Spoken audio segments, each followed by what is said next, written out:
Well, hello, everybody. Happy Tuesday. I know it is a long time no see, but we are back here for Tuesdays with Tamika. It is me, Tamika Walker Kelly, your favorite music teacher and president of the North Carolina Association of Educators, NCAE. And this is Tuesdays with Tamika. Now, typically I am wearing my NCAE blue, but today I have on my black NCAE shirt that has right here, it says strong students, strong schools, strong communities. And so I am pleased to be joined with Representative Julie Von Haefen, who represents House 36 in the North Carolina General Assembly. Since we're talking about students and communities, she is the perfect guest to come back and share with us all of the work that she is doing around schools and communities. Now, Representative Von Haefen has a lot of education-related work in the House and has just filed a very comprehensive piece of legislation. So first, you may say hello to everybody, Representative Von Haefen, and welcome back to Tuesdays with Tamika. Yeah, thanks, Tamika. Thanks for having me back on this show. I love this platform. I think it's great. Every time I come on, I say this, but you guys do such a great job informing your membership and the public about what's going on in public education here in North Carolina. So thanks for having me on to talk about the Leandro bill. Yes. So the last time that you were here with us, you mentioned that you were working on this piece of legislation that would help the state take the first steps forward with complying with the Leandro decision. I know we talked about the policy pieces last time. This bill is about the funding pieces as well. And I understand it was just filed last week. So speaking of Leandro, can you tell us the basics around this particular bill and why you felt it was important to file it? Yeah, absolutely. Yeah, I mean, we've been talking about Leandro obviously for a long time. Hopefully, all your viewers are aware of the decision. It's a 25-year-old court case that's been going on here in North Carolina. Basically, the court said that our state is not providing every child in North Carolina with a sound basic education that they're guaranteed under our North Carolina Constitution. And so, the latest in the case is that about a year, well, time is weird, right? With the pandemic, I think it was about a year ago, the West Ed report came out, which you may have heard about. And it was basically, setting forth like our plan for how are we going to implement the Leandro decision and make sure that every child has a sound basic education. Because that's a very general term, right? What does that mean?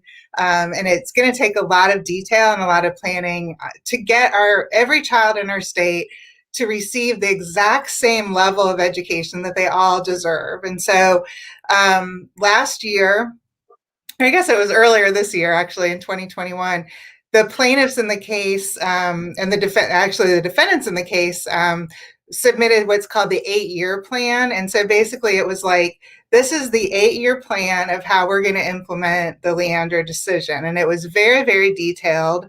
I actually have a very, very detailed chart that has all of the parts of the plan. So what we did is we went through each part, and this is multiple pages.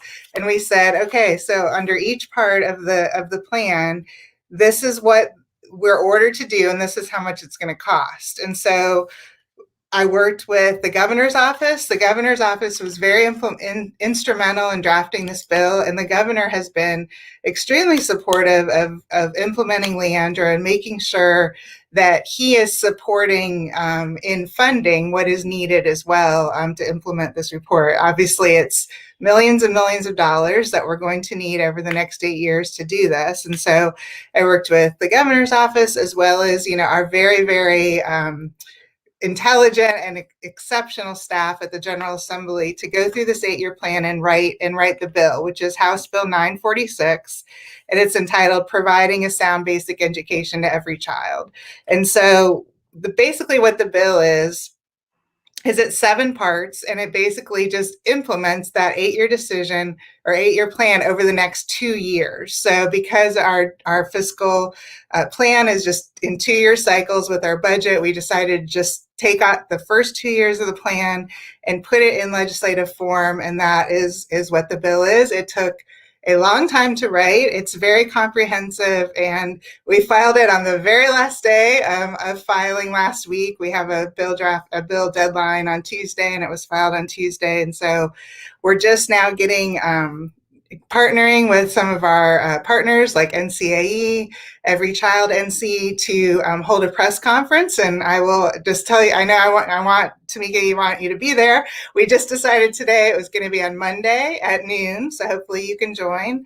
And we encourage everyone to join. It's going to be virtual, so you can watch it, and we're going to be talking more about the bill then. So hopefully that gives you a little overview about what's it about, and I'd be happy to go into more details if you want to. Well, thank you for giving us that synopsis of your bill. And, for people who hadn't viewed before, thank you for touching on what Leandro is. I'm from Cumberland County, and I know Cumberland was one of the original plaintiffs in the Leandro case, along with our neighbors, Hope County, and a couple of other counties across the state. So we know that fulfilling the Leandro decision could make major progress in addressing equity for every student across the state of North Carolina. So we appreciate you breaking that down for us. Now, we know that this bill is really ambitious, but it doesn't seem that it's trying to do everything at once. Right. So if you are able to get this bill passed, what would be the next step for schools in North Carolina in order to meet what and let me tell y'all, it is a constitutional mandate. So what would be the next steps in order to meet that mandate? Yeah, so like I mentioned before, the bill basically just covers the first 2 years of the plan. And so when we talk about the funding, and what's going to be needed as appropriations from the General Assembly, it only appropriates the first 2 years. Some parts of the bill talk about it is the intent of the General Assembly to do X, Y, or Z. And so we want to make sure that we have something in the bill that even if it's not something that we're going to implement this year or this cycle, we have an intent that it's something that we're going to do in the future. Because like you said, it's a very, very comprehensive plan. We can't do everything all at once, and a lot of these things, it's going to take many years, probably even after the 8 years are over, to continue to work on some of these things. When we talk about, for example, recruiting teachers and making sure that our teaching workforce is diverse, that's going to take years and years, right, to get where we need to be. It's not going to be an overnight thing. And so some of these things like implementing, we already have an Office of Equity within the Department of Public Instruction that I was really excited that we started. But we still went ahead and put that implementation of that office in the bill, because as we know, our superintendent changes with every 4 years election, and we want to make sure that that is in statute, that office has to remain regardless of who the superintendent is, because we know that that's something that's going to be needed to be worked on for quite a long time. So like I mentioned, some of the funding is not, there after the 2 years. So that would be something we would continue to have to pass every 2 years and make sure that it's in our budget. There's other things, that we just have to continue to work on, especially around some of the teacher salary schedules, the principal salary schedules, the AP salary schedules.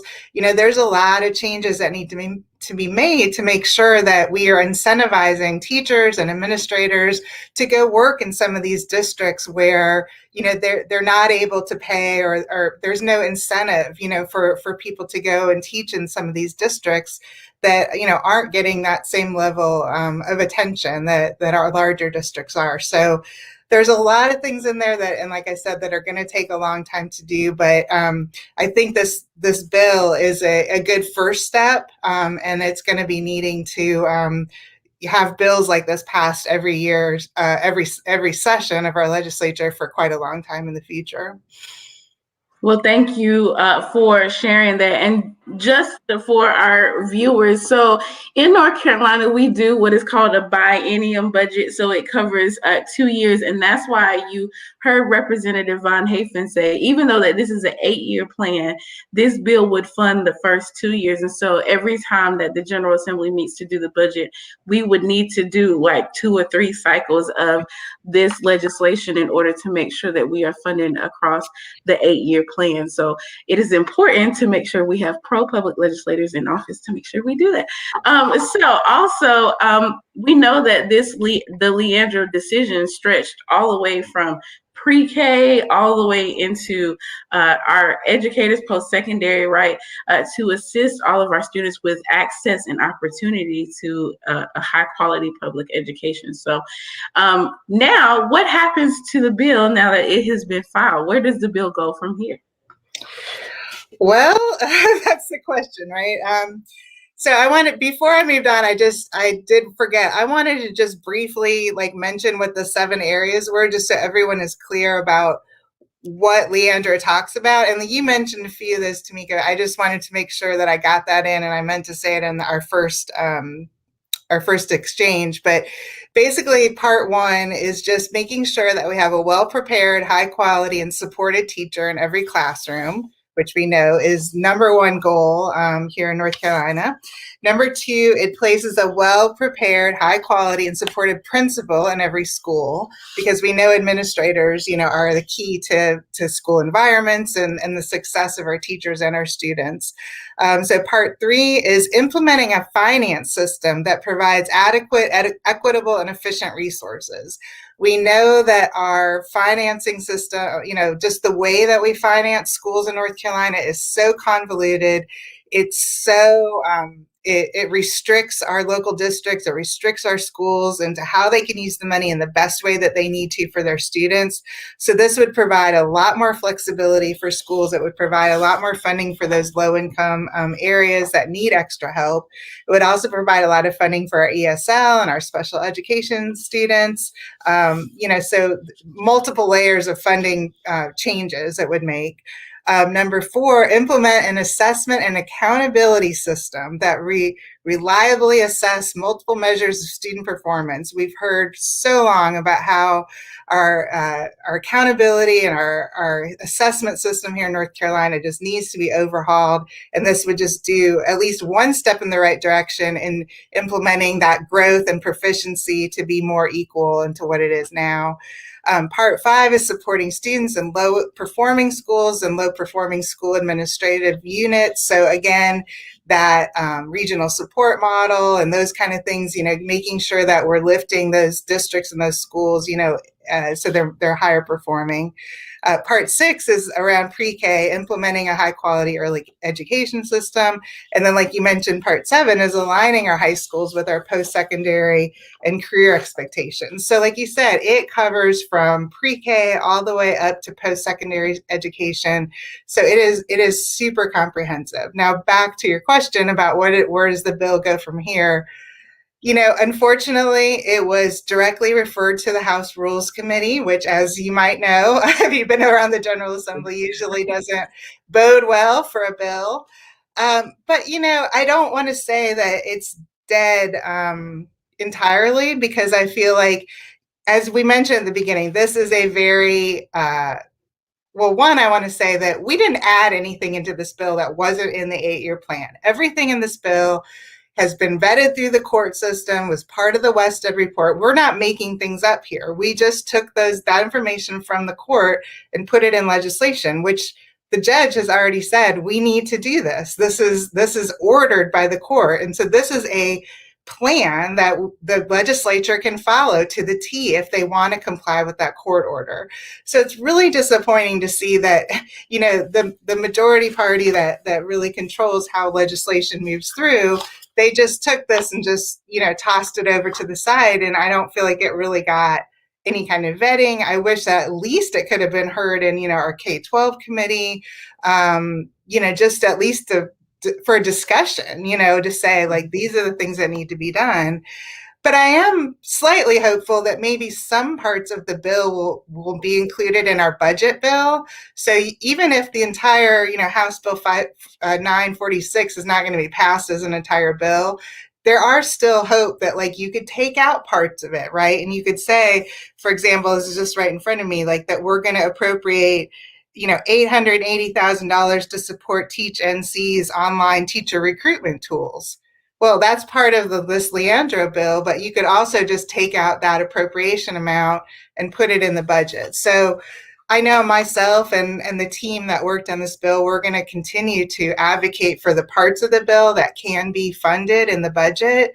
And, and that's what I would encourage all of you to do as well that are watching and want to get more involved with this is to read the bill or ask me to send you a summary. I'd be happy to do that and say, these are the important things that we need to be advocating for in the budget, and we can still get that accomplished.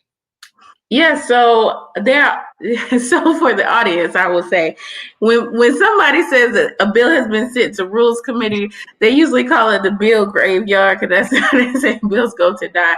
However, Representative Von Haefen is absolutely correct. There is still advocacy to be done by you, the viewer, around the pieces around the Leandro decision, and so this is where calling your representative, your senator, and letting them know that these are key components that are important to put in the budget. That is where you need to make your voice heard. And as NCAE members, we are not shy about being vocal about legislation and policies and bills. And so it is not only our job, though. You got to tell your friends, tell your parents, that if we want to continue to restore the legacy of North Carolina public schools, we need to go ahead and advocate for this legislation. So it sounds like a whole lot, but it's not a lot. It is something that we still have work to do on. So are there any last things that you want our viewers to know around this legislation and the General Assembly in general?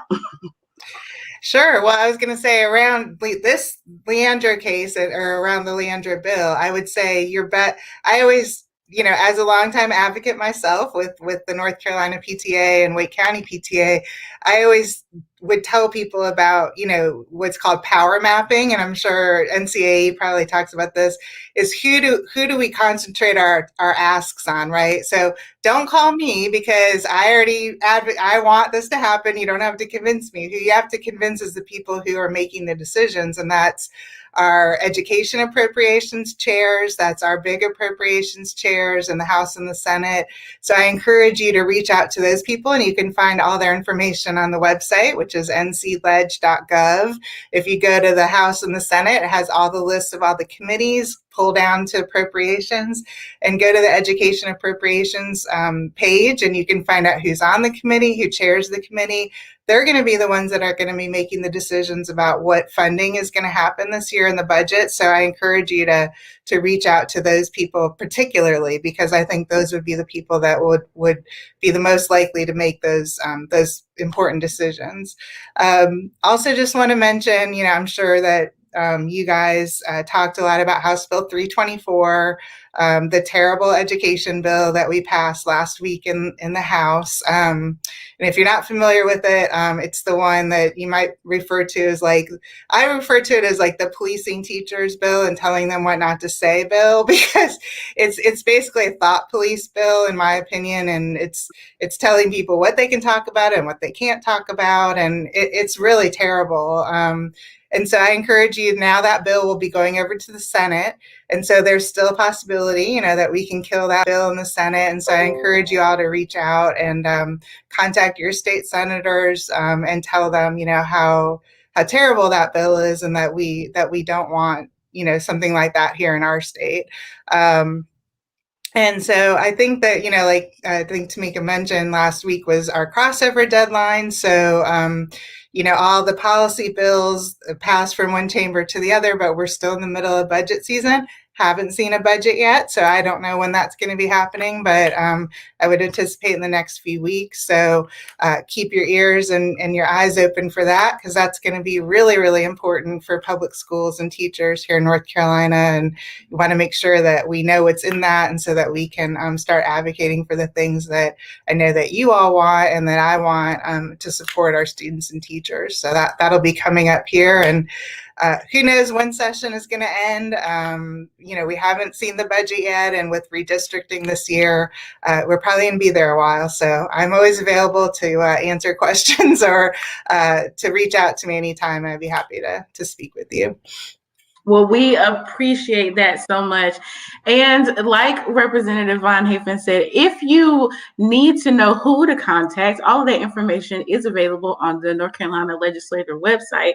But there's also a tool on there in case you don't know who your reps are. There's a tool to help you find your reps, and you can just type in your address, and it will help you figure out who your representatives are, because I would say every legislator should be able to hear from their constituents, since all of us vote in elections, including educators, and we vote well. And also, like she said about the budget process, so everybody's been asking about the budget, because clearly we haven't had one in the past 2 years. And just to let you know the process, so currently Governor Cooper has released his proposed budget, which includes some funding pieces around the Leandro decision, which are good to see. And now we are waiting for the Senate and the House to release their budget, and then this is where the sausage gets made, or whatever they talk about, with all of the back and forth of, we like this part, we like that part, and then there's a committee that confers together to put together the budget. And then hopefully this year, I am hopeful that we will leave this long session with a budget that is good to public education. So we are so thankful for you, Representative Von Haefen, for coming and bringing all of this information to us and breaking it all down for everybody to understand. We thank you for your time here today, and thank you for your hard work in continuing to fight to win for public education. And we are out of time for today. And so I want to leave you with a couple of key things. So as you know, we are doing the We Heart Public School Tour, which we were able to visit lots of counties, where we are on target to visit every single county in North Carolina. And we are getting ready to close out with our end of the tour celebration on June 12th. So if you haven't already seen it, you can go to the NCAE Facebook page and go ahead and check out which location you are going to go to. We have 4 statewide celebrations happening across the state: one in Asheville, one in Gaston, one in Franklin County, our neighbors over here, and also in Pitt County on June 12th, where we will be celebrating the end of the tour and celebrating educators after your amazing hard work this year, and continuing our appreciation for educators throughout our educational family, from our admin to our education support professionals. So make sure you pick which date you want to go to. We'll invite you to the one in Franklin, Representative Von Haefen. Yeah. So hang out with educators and parents and students. And then also NCAE leaders, don't forget to check your email so that you can register for Summer Leaders 2021. All right, so we are going back to our weekly format. So I will be back in this space next Tuesday. Please keep an eye out for more episodes of Tuesdays with Tamika. I hope your May is wrapping up, because there is no time like the end of May in a school year. Bless it. So we hope that it is wrapping up smoothly. We will see you next Tuesday, and have a great evening. Thank you.